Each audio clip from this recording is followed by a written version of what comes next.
समं देवीं सरस्वतीं व्यासं ततो जयमुदीरये।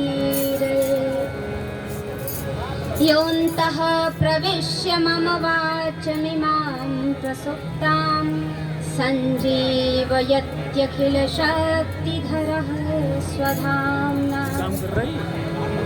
अन्याश्च हस्तचरणश्रवणत्वगादीन् प्राणान्नमो भगवते पुरुषाय तुभ्यं। प्राणान्नमो भगवते पुरुषाय तुभ्यम्। विघ्नध्वान्तनिवारणैकतरणिर्विघ्नाटवीहव्यवाट् विघ्नव्यालकुलाभिमानगरुणो विघ्नेय पञ्चाननः। विघ्नो तुङ्गगिरिप्रभेदनमपिर्विघ्नाम्बुधो वाटवौ विघ्नाघौघघनप्रचण्डपवनः विघ्नेश्वरः पातु वः। अपने अपने जनन की सब काहू को पीर, जिन्हें पीर सब घरन की धन्य धन्य रघुबीर। सिया राम मैं सब जग जानी, करहूँ प्रणाम जोरी जुग पानी। करहूँ प्रणाम जोरी जुग पानी।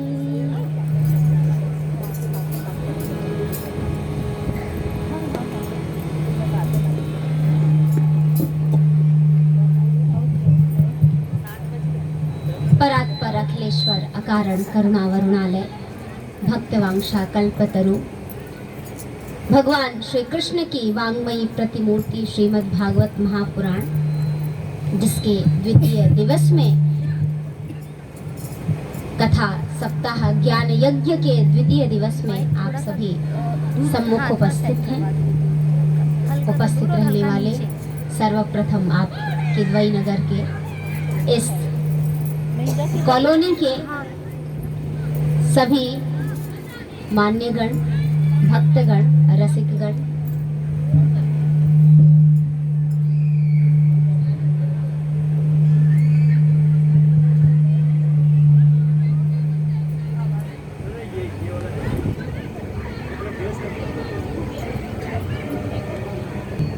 सबसे पहले तो हम क्षमा प्रार्थी हैं आप सभी से कि थोड़ा विलंब हुआ आने में, लेकिन आप हमसे पूर्व से यहाँ रह रहे हैं तो चिर परिचित हैं यहाँ के ट्रैफिक, और हमें तो काफ़ी दूर से आना पड़ता है, तो इसके लिए क्षमा प्रार्थी हैं कि हम समय से नहीं उपस्थित हो पाए। परंतु आपको कथा रस पाने में वही आनंद और कथा के उसी क्रम में ले चलेंगे जहाँ हम चलते हैं। आप सभी आयोजकगण, हमारे YouTube के माध्यम से सुनने वाले सभी हमारे प्रभु के कथा के रसिकगण, क्योंकि वह भी जैसे ही जाता है सुनने के लिए प्रतीक्षा में बैठे रहते हैं, और कहने में संकोच नहीं करूंगी कि बहुत से ऐसे लोग हैं जो सोचते हैं कि कब कथा हमें किसी भी माध्यम से मिल जाए। तो वो अगर सब्सक्राइब किए हैं तो तुरंत, तो इसलिए उनका भी विशेष ध्यान करना पड़ता है, क्योंकि वह भी नित्य श्रोता है और आपके इस आयोजन के माध्यम से यह कथा वहाँ जाती है और इसका लाभ वह भी उठाते हैं। आयोजक मंडल और विशेषकर आप सभी, हमने कल भी यह कहा था कि आप सभी ज़्यादा धन्यवाद के पात्र हैं कि सभी व्यवस्थाओं को बनाने में, सुचारू रूप से चलाने में, कथा को सफल रूप देने में आप कार्य कर रहे हैं। आइए प्रभु की उसी मस्ती में, उसी कथा में प्रवेश करने के लिए प्रभु नाम संकीर्तन करेंगे